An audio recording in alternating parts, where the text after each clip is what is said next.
మోకాల నొప్పులకు ఎటువంటి సర్జరీ లేకుండా ఎపియాన్ పెయిన్ క్లినిక్ అందిస్తున్న అత్యాధునిక చికిత్స. నమస్కారం అండి. నేను డాక్టర్ మావా శ్రీనివాస్ మాట్లాడుతున్నానండి. నేను కార్డియాలజిస్ట్ని, గుండె వైద్య నిపుణుడిని. గుండె డాక్టర్ దగ్గరికి వచ్చినటువంటి ఆల్మోస్ట్ 95% మంది పేషెంట్స్కి ఎక్కువ మంది గుండె హార్ట్ అటాక్స్తో లేకపోతే హార్ట్ అటాక్ అయితే స్టంట్ తర్వాత బైపాస్ తర్వాత వస్తూ ఉంటారు. వీళ్ళందరికీ కూడా కొలెస్ట్రాల్ తగ్గించే మందులు పెట్టడం అంటూ కామన్గా జరుగుతూ ఉంటుంది. ఆ మందులు కామన్గా మనకు దొరికేటటువంటి వాడే మందులు రెండు పేర్లతో ఉంటాయి. అటోర్వాస్టాటిన్, రోజువాస్టాటిన్. ఈ రెండు కామన్గా వాడేటువంటి మందులు. దాని వెనకాల చూస్తుంటే స్టాటిన్ ఉంది కాబట్టి వీటిని ఒక ఫ్యామిలీలకు స్టాటిన్స్ అంటారు.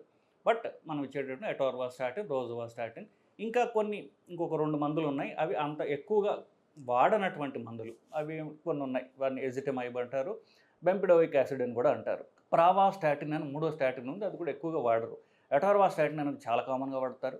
మన ఉభయ తెలుగు రాష్ట్రాల్లో కూడా గవర్నమెంట్ కూడా ఇస్తున్నాయి. కొన్ని రోజువాస్టాటిన్ ఇస్తున్నారు, అటోర్వాస్టాటిన్ కూడా అందరికీ ఇవ్వడం జరుగుతుంది బేసికలీ. సో ఇంత కామన్గా వాడే మందు ఎంతకాలం వాడాలి అని అడుగుతారు నెక్స్ట్. సో మేము ఏం చెప్తాం, మామూలుగా వన్స్ ఒక హార్ట్ అటాక్ వచ్చిన తర్వాత లేదా స్టంట్ వేసిన తర్వాత లేదా బైపాస్ అయిన తర్వాత, అంటే హార్ట్ అటాక్ వచ్చిన తర్వాత మాత్రమే సరిపోతుంది. ఒకసారి హార్ట్ అటాక్ అంటూ వస్తే ఇది జీవితాంతం వేసుకునేటటువంటి ట్యాబ్లెట్. ఎందువల్ల? హార్ట్ అటాక్ రావడం కొలెస్ట్రాల్ రక్తనాళాల్లో పేరుకొని పోవడం వల్ల, ఎల్డిఎల్ అనేటువంటి చెడు కొలెస్ట్రాల్ పేరుకొని పోవడం వల్ల బ్లాక్ వస్తుంది. కాబట్టి ఆ బ్లాక్ మళ్ళీ రాకుండా ఉండడానికి జీవితాంతం వేసుకునేటటువంటి ట్యాబ్లెట్. అంటే కొంతమంది 20 ఏళ్ళు, 30 ఏళ్ళు, 40 ఏళ్ళు, 50 ఏళ్ళు దాకా వేసుకోవాల్సిన అవసరం రావచ్చు వాళ్ళకి. సో జీవితాంతం వేసిన ట్యాబ్లెట్ కాబట్టి దాని గురించి తెలుసుకోవడం, దాని గురించి సైడ్ ఎఫెక్ట్స్ గురించి తెలుసుకోవడం అనేది చాలా చాలా ముఖ్యం. మన రక్తంలో ఉన్న కొలెస్ట్రాల్ ఎక్కడి నుంచి వస్తుంది అనే దాని కొలెస్ట్రాల్ కదా ఇచ్చే ట్యాబ్లెట్. సో మన రక్తంలో ఉన్న కొలెస్ట్రాల్లో 20% మన తినే తిండిలోంచి వస్తుంది, 80% మన లివర్ కాలేయం తయారు చేస్తుంది. సో ఇవి 2 సోర్సెస్ బేసిక్గా. మన తిండిలో ఉన్నటువంటి కొలెస్ట్రాల్ తగ్గించేటటువంటి తిండ్లు తినడం ద్వారా, తిండి మాడిఫికేషన్ ద్వారా ఆ 20% కొలెస్ట్రాల్ని మనం తగ్గించుకోవచ్చు, మాడిఫై చేసుకోవచ్చు. ఇకపోతే లివర్ తయారు చేసే కొలెస్ట్రాల్ని మనం ఏం చేస్తాము, ట్యాబ్లెట్స్ ద్వారా దాన్ని తగ్గించుకోవాలి. సో ఈ స్టాటిన్స్ అనేవి ముఖ్యంగా లివర్ మీద యాక్ట్ చేయడం ద్వారా అవి లివర్ తయారు చేసేటటువంటి కొలెస్ట్రాల్ని అవి తగ్గిస్తాయి. తిండి మనం మేనేజ్ చేసుకోవాలి. లివర్ తయారు చేసేటటువంటి 80% కొలెస్ట్రాల్ ఏదైతే ఉందో దాన్ని మనం ఈ ట్యాబ్లెట్స్ ద్వారా తగ్గించుకోవచ్చు. కొలెస్ట్రాల్ శత్రువా కాదా, కొలెస్ట్రాల్ వల్లనే వస్తున్నాయా, ఇలాంటి డిస్కషన్లు మనం పోనక్కర్లేదు. ఎందువల్లంటే నేను చెప్పినట్టుగా 1976లో లిపిడ్ హైపోథసిస్ అనేటటువంటిది ఏరెన్స్ అని ఆయన ప్రతిపాదించారు. దాంట్లో ఎప్పుడైతే ఈ బ్యాడ్ కొలెస్ట్రాల్ ఎల్డిఎల్ తగ్గించడం ద్వారా, లేకపోతే ఎవరెవరికైతే చిన్న ప్రాయంలో హార్ట్ అటాక్స్ వస్తున్నాయో వాళ్ళకి స్ట్రాంగ్ ఫ్యామిలీ హిస్టరీ ఎవరికైతే ఉందో, కొన్ని ఫ్యామిలీస్లో స్ట్రాంగ్ ఫ్యామిలీ హిస్టరీ ఉంటుంది వాళ్ళకి, అంటే కొన్ని జనరేషన్స్గా వాళ్ళకి హార్ట్ అటాక్లు చనిపోతుంటారు. అలాంటి వాళ్ళని స్టడీ చేయగా 1976లో ఏహెచ్ఆర్ఈఎన్ఎస్ అని ఆయన 76లో ప్రతిపాదించినటువంటి లిపిడ్ హైపోథసిస్ ప్రకారం ఎవరికైతే ఎల్డిఎల్ కొలెస్ట్రాల్ ఎక్కువ ఉందో వాళ్ళలో హార్ట్ అటాక్స్ వస్తున్నాయి, ఎవరికైతే ఎల్డిఎల్ కొలెస్ట్రాల్ తగ్గించారో వాళ్ళలో హార్ట్ అటాక్స్ తగ్గుతున్నాయి అని చెప్పేసి. సో 87కి వచ్చేసరికి వీడు దీని మీద రీసెర్చ్ 76లో మొదలుపెట్టిన రీసెర్చ్కి పర్యవసానంగా 87కి వచ్చేసరికి ఈ మొదట అటోర్వాస్టాటిన్ అనేటువంటి తయారు చేశారు. సో దాని తర్వాత అంటే ఆల్మోస్ట్ 87 నుంచి ఎంతమంది పేషెంట్లు వాడు ఉంటారో అంతమంది డేటా మన దగ్గర మనం చెప్పే ఏదైతే ఉందో హార్ట్ అటాక్స్కి ఈ ఎల్డిఎల్ పెరగటం వల్ల హార్ట్ అటాక్స్ వస్తున్నాయి దాంట్లో ఇది ఇంతమంది పేషెంట్ స్టడీ చేయగా మనకి తెలిసిన సత్యం, నా ఎక్స్పీరియన్స్ కాదు. ఇప్పుడు మనకి భారతదేశంలో హార్ట్ అటాక్స్ ఇప్పుడు పెరుగుతున్నాయి, కానీ వెస్ట్లో అంటే అమెరికాలో కానివ్వండి, వెస్టర్న్ యూరోప్లో దీని మీద చెప్పినట్టుగా ఇన్నేళ్ల నుంచి వాళ్ళకి స్టడీస్ జరుగుతూనే ఉన్నాయి బేసికలీ. సో దీనివల్ల ఎవరెవరికి వాడాలి, దానివల్ల సైడ్ ఎఫెక్ట్స్ ఏంటి, ఎవరెవరికి వాడాలి? ఒకసారి హార్ట్ అటాక్ వచ్చిన తర్వాత, లేదా హార్ట్ అటాక్ వచ్చిన తర్వాత వాళ్ళకి స్టంట్ వేసినా, లేదా వాళ్ళకి బైపాస్ ఆపరేషన్ చేసినా, హార్ట్ అటాక్ రాకుండా వాళ్ళకి ముందే కనుక్కుని ఒకవేళ బైపాస్ చేసినా, స్టంట్లు వేసినా, వీళ్ళందరూ కూడా దానికి కారణం రక్తనాళంలో బ్లాక్కి కారణమైనటువంటి చెడు కొలెస్ట్రాల్ అనేటువంటి ఎల్డిఎల్ తగ్గించడానికి ఇవి వాడాలి, కంటిన్యూస్గా వాడాలి. ఇదేంటి, జబ్బు ఒకసారి వచ్చిన తర్వాత వాడటం. ఒక్కొక్కసారి ఎవరెవరికైతే షుగర్ ఉంటుందో, షుగర్ ఉన్న వాళ్ళు స్మోక్ చేస్తారు, షుగర్తో పాటుగా వాళ్ళకి బీపీ ఉంటుందో, లేదా స్ట్రాంగ్ ఫ్యామిలీ హిస్టరీ ఉంటుందో, ఇలాంటి వాళ్ళు ఒక ఈవెంట్ వచ్చేదాకా ఆగకుండా ముందే వాళ్ళు ఈ కొలెస్ట్రాల్ టాబ్లెట్ వేసుకోవడం చాలా మంచిది అని చెప్పేసి స్టడీస్ చెప్తున్నాయి మనకి. ఎస్పెషల్లీ ఎవరెవరికైతే షుగర్ వ్యాధి ఉంటుందో, మధుమేహం అంటారు, వాళ్ళందరూ కూడా ఈ చెడు కొలెస్ట్రాల్, ఎందుకంటే చెడు కొలెస్ట్రాల్ సోర్సు తిండి, అలాగే లివర్ అనుకున్నాం కదా. లివర్ ద్వారా షుగర్ కూడా దాని మీద యాక్ట్ చేస్తుంది, దాని ఇన్సులిన్ రెసిస్టెన్స్ అంటారు. సో మనం దానిలోకి పోతే మనం తప్పుదారి పడుతుంటాం, డైగ్రెస్ అవుతాం. కాబట్టి మనం టాపిక్ గురించి మాట్లాడుతున్నాం. సో షుగర్ ఉన్న వాళ్ళల్లో బ్లాక్స్ వచ్చే అవకాశం, బ్యాడ్ కొలెస్ట్రాల్ ఎక్కువ ఉంటుంది కాబట్టి షుగర్ ఉన్న వాళ్ళల్లో జబ్బు, హార్ట్ అటాక్ కానీ రాకముందే కనుక మనం ప్రివెంట్ చేసుకున్నట్లయితే హార్ట్ అటాక్ తగ్గుతున్నాయి అనడానికి కూడా మనకి స్టడీస్ చెప్తున్నాయి. సో వాళ్ళ బ్యాడ్ కొలెస్ట్రాల్ని 70కి దరిదాపుల్లో ఉంచుకుంటే వాళ్ళకి ఫ్యూచర్లో హార్ట్ అటాక్స్ నుంచి వాళ్ళకి ప్రొటెక్షన్ ఉంటుంది అనడం కూడా మనకి సైన్స్ చెప్పేటటువంటి సత్యం. సో నేను చెప్పినట్టుగా, సో ఇలాంటి వాళ్ళల్లో ప్రైమరీ ప్రివెన్షన్ అంటే జబ్బు రాకముందే మనం జాగ్రత్త పడడం. రెండవది, హార్ట్ అటాక్ వచ్చిన తర్వాత మనం మళ్ళీ రాకుండా జాగ్రత్త పడడం. ఈ రెండూ కూడా హార్ట్ అటాక్స్ నుంచి, అలాంటి ప్రాణాపాయం నుంచి మనుషుల్ని కాపాడతాయి అనడంలో ఎలాంటి సందేహం లేదు. సరిగదా, మనకి చాలా డేటా ఉంది. ఇప్పుడు మెడిసిన్లో ఎస్పెషల్లీ ఇప్పుడు ఒక మందు రిలీజ్ చేస్తే దాని వెనకాల ఎంతో రీసెర్చ్ ఉంటుంది. యానిమల్స్ మీద, మనుషుల మీద ర్యాండమైజ్ కంట్రోల్ ట్రయల్స్ అని చేసి ఇన్ని లక్షల మందిని మీద మేము స్టడీ చేశాము అని చెప్పేసి వాళ్ళు పేపర్ ప్రొడ్యూస్ చేసిన తర్వాత అది నేషనల్ గైడ్లైన్స్లోకి వస్తుంది.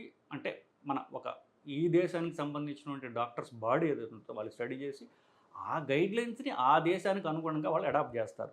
సో మన ఇండియన్ లిపిడాలజీ గైడ్లైన్స్ ప్రకారము ఎవరెవరికైతే కనీసం ఒక షుగర్ ఉంటుందో వాళ్ళకి 40 నుండి 75 ఏళ్ల వయసు ఉంటుందో, లేదా షుగర్తో పాటుగా మిగతా రిస్క్ ఫ్యాక్టర్స్ ఉంటాయో, షుగర్ లేకుండా ఎవరెవరికైతే ఫ్యామిలీలో హై రిస్క్, ఒకళ్ళకంటే ఎక్కువ మందికి హార్ట్ అటాక్స్ వస్తున్నాయో, ఎవరికైతే బ్యాడ్ కొలెస్ట్రాల్ 190 కంటే ఎక్కువ ఉంటుందో, షుగర్ ఎలాగో నేను చెప్పాను. ఇంకొకటి హెచ్ఎస్సిఆర్పి అనేటటువంటిది ఒకటి ఉంటుంది. అది ఎప్పుడైతే రక్తనాళాలకి ఈ ఎల్డిఎల్ డిపాజిట్ అయ్యి దాన్ని డ్యామేజ్ చేయడం స్టార్ట్ అయిందో హెచ్ఎస్సిఆర్పి అనేటటువంటిది ఒకటి పెరుగుతూ ఉంటుంది. అది నేను చాలా వీడియోస్లో చెప్పడం కూడా జరిగింది.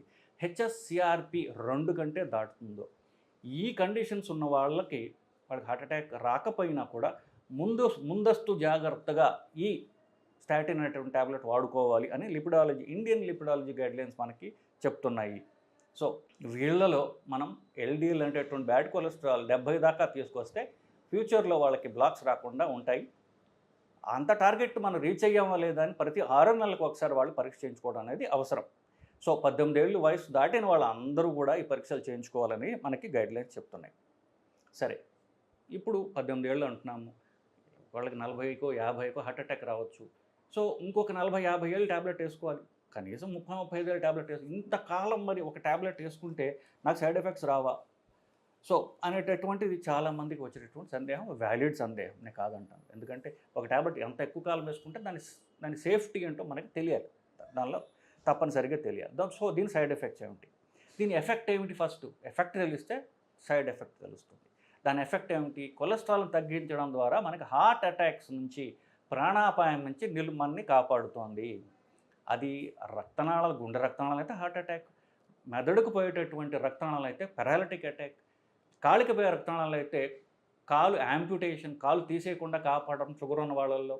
వీటన్నిటి నుంచి మనం కాపాడబడతాం. సో మళ్ళీ చెప్తాను, గుండె హార్ట్ అటాక్స్ కానివ్వండి, పక్షవాతాలు కానివ్వండి, లింబులాస్, కాళ్ళు వేళ్ళు, ఇవి తీసేయకుండా మనల్ని గ్యాంగ్రీన్ నుంచి కాపాడేటటువంటి ట్యాబ్లెట్స్ ఇవి. సో దీని సైడ్ ఎఫెక్ట్స్ ఏమిటి? సైడ్ ఎఫెక్ట్స్ గురించి కూడా ఎక్స్టెన్సివ్ స్టడీ జరిగింది. బేసిక్లీ ముఖ్యంగా ఇవి లివర్ మీద యాక్ట్ చేస్తాయని ముందే చెప్పుకున్నాం కదా. సో లివర్ తయారు చేసి 80% కొలెస్ట్రాల్ యాక్ట్ చేస్తుంది కాబట్టి దీని ప్రధానమైన సైడ్ ఎఫెక్ట్ లివర్ మీద చూస్తాం. సో ఆ లివర్ మీద ఒకవేళ కనుక లివర్ డ్యామేజ్ అన్నాము, లివర్ పరీక్షలు చేసుకుంటూ చూసుకోవాలి. వాళ్ళు ప్రతిసారి లివర్ పరీక్షలు చేసి చూసుకోవాలి. అప్పుడు లివర్లో ఏఎస్టీ, ఏఎల్టీ అనేటటువంటి కానీ పెరుగుతున్నట్లయితే, అంటే దాని నెంబర్ 40 అప్పర్ లిమిట్, ఇది 120 కంటే ఎక్కువ దాటుతూ ఉంటే ఈ స్టాటిన్ అనే ట్యాబ్లెట్ వల్ల లివర్ డ్యామేజ్ జరుగుతుంది అన్నటువంటిది మనకు తెలుస్తుంది. అప్పుడు ఆ ట్యాబ్లెట్ ఆపాలి. ఏమంటారంటే దాని ప్రత్యామ్నాయం ఇంకో మిగతా ట్యాబ్లెట్లు ఉన్నాయి, ఆ ట్యాబ్లెట్ వేసుకోవాలి. కానీ కొలెస్ట్రాల్ తగ్గించుకోవడం అత్యవసరం. ఎందుకు? దీన్ని ఆపేసి హార్ట్ అటాక్లు తెచ్చుకోవడం లేము కదా, హార్ట్ అటాక్ వస్తే ప్రాణం అయిపోతుంది. సో దీని ప్రత్యామ్నాయాలు అప్పుడు వాడతారు. సో లివర్ సంబంధించినటువంటి పరీక్షలు ప్రతి 6 నెలలకు ఒకసారి చేయించుకోవడం అనేది చాలా చాలా అవసరం. ఎందుకు నేను చెప్పినట్టుగా చాలా ఏళ్ళ పాటు టాబ్లెట్లు వేసుకోవాలి కాబట్టి ఇది దృష్టిలో పెట్టుకోవాలి. అంతకంటే కామన్ ఏమిటి, ఇది కండరాల మీద యాక్ట్ చేస్తుంది. కండరాల మీద కాస్త కండరాల నొప్పులు వచ్చేట అవకాశం ఉంది. ఎంతమందిలో 7% మందిలో 100లో 7 మంది కండరాల నొప్పులు రావచ్చు. అది కూడా హై డోస్ స్టాటిన్ అంటారు. అంటే ఎటార్వాస్టాటిన్ 80 మిల్లీగ్రాములు, రోజువాస్టాటిన్ 40 మిల్లీగ్రాములు. ఇట్లాంటివి ఎస్పెషల్లీ స్టెంట్ అయిన తర్వాత లేకపోతే బైపాస్ అయిన తర్వాత హార్ట్ అటాక్ వచ్చిన తర్వాత ఇవ్వడం జరుగుతూ ఉంటాయి. అట్లాంటి వాళ్ళు హై డోస్ స్టాటిన్స్ వాడే వాళ్ళలో కామన్గా చూస్తున్నారు. మామూలు 10, 20, 40లో ఎక్కువగా ఇవి మనం గమనించం. కానీ కొంతమంది హైపర్గా రెస్పాండ్ అయ్యే వాళ్ళు ఉంటారు. అలాంటి వాళ్ళు ఇవి చూసుకుంటూ ఉంటే మనం దాన్ని ప్రత్యామ్నాయం అన్నట్టు తీసుకోవచ్చు.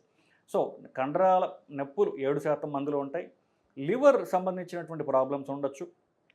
తర్వాత కొంతమంది షుగర్ పెరిగిపోతుంది అంటున్నారు. ఆ షుగర్ పెరిగిపోవటం అనేది 0.4%, 1000లో 9 షుగర్ పెరుగుతుంది. ఎంత పెరుగుతుంది?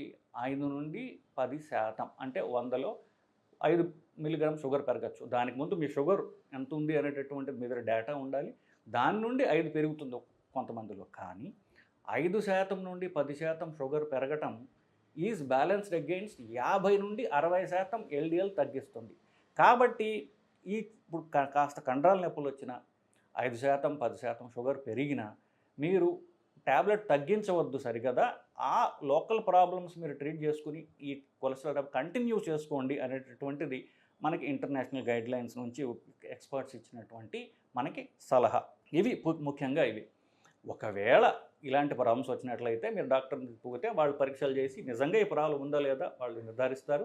దీనికి ప్రత్యామ్నాయం కొత్తగా ఇంజక్షన్లు వచ్చాయి, లేదా మిగతా ట్యాబ్లెట్స్ వచ్చాయి. ఎజిటమైబ్ అనే ట్యాబ్లెట్ ఉంది, బెంపుడోయిక్ యాసిడ్ అనే ట్యాబ్లెట్ ఉంది. అవి వాడుకున్నట్లయితే మనం కొలెస్ట్రాల్ తగ్గేటప్పుడు డిఫరెంట్ మోడ్ ఆఫ్ యాక్షన్ ద్వారా ఉంటాయి. కాబట్టి ఈ సైడ్ ఎఫెక్ట్స్ నుంచి మనం కాపాడుకోవచ్చు. మళ్ళీ చెప్తున్నా, ఇవి చాలా రేర్ సైడ్ ఎఫెక్ట్స్ అండి. సో ఇప్పుడు చాలామంది ఒక మందు రాస్తే ముందు నా సైడ్ ఎఫెక్ట్ ఏంటి అండి అంటారు. సో లాభం ఎంత, నష్టం ఎంత, దీన్ని తెలుసుకుని బేరీజు వేసుకుని చూసుకోవటం అనేది విజ్ఞుల లక్షణం. మనని హార్ట్ అటాక్ నుంచి కాపాడేది మనం ఎప్పుడు కూడా పక్కన పెట్టుకొని జాగ్రత్తగా తీసుకోవాలి. మనకి తీవ్రమైన ప్రాబ్లం నుంచి కాపాడుతుంది. సో సైడ్ ఎఫెక్ట్స్ ఏముంటాయి ఉంటే దాన్ని మనం ట్రీట్ చేసుకోవచ్చు.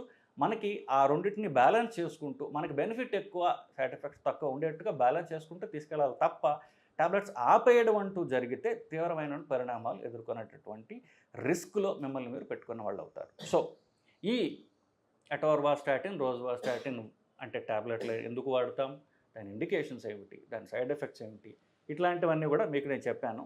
సో ఇంకా మీకు డౌట్స్ ఉన్నట్లయితే కనుక కామెంట్స్ రూపంలో పెట్టవద్దు, నన్ను వచ్చి డైరెక్ట్గా కలవండి, నేను మీతో మాట్లాడతాను. ఎందువల్లంటే కామెంట్స్ రూపంలో తెలియజేస్తే నేను కామెంట్కి నేను ఆన్సర్ చేయొచ్చు, తన వీడియో కూడా చేయొచ్చు. దానివల్ల మీ పూర్తి పిక్చర్ నాకు తెలియదు. మీరు ఏదో చిన్న ఒక సెంటెన్స్ రాస్తారు, దానికి కూడా నేను అలాగే సమాధానం చెప్పాను అనుకోండి. మీ పూర్తి పిక్చర్, మీ బ్యాక్గ్రౌండ్ ఏమిటి, మీరు ఎందుకు ఈ ట్యాబ్లెట్స్ వాడాల్సి వస్తుంది, మీ సైడ్ ఎఫెక్ట్స్ ఏమిటి, అవి నిజంగా సైడ్ ఎఫెక్ట్సా లేకపోతే సైడ్ ఎఫెక్ట్ ఉండొచ్చామని మీకు అనుమానమా, మీకు భయమా, ఇట్లాంటివి మీతో మాట్లాడితే నాకు తెలుస్తుంది. సో వీటి గురించి మీకు సైడ్ ఎఫెక్ట్స్ ఉన్నట్లయితే అనుమానాలు ఉన్నట్లయితే సైడ్ ఎఫెక్ట్స్ మీద కానివ్వండి, ట్యాబ్లెట్ వేసుకోవాలి వద్దా అనే కానివ్వండి, నన్ను కలిసి నాతో మాట్లాడే ప్రయత్నం చేస్తే నేను మీ డేటా చూసి మనిద్దరం మాట్లాడి మనం ఒక కన్సెన్సస్కి వచ్చి మనం మీకు ఏది బెస్ట్ అనేటువంటిది మనం ముందుకు తీసుకెళ్ళే ప్రయత్నం చేద్దామండి. నమస్కారం.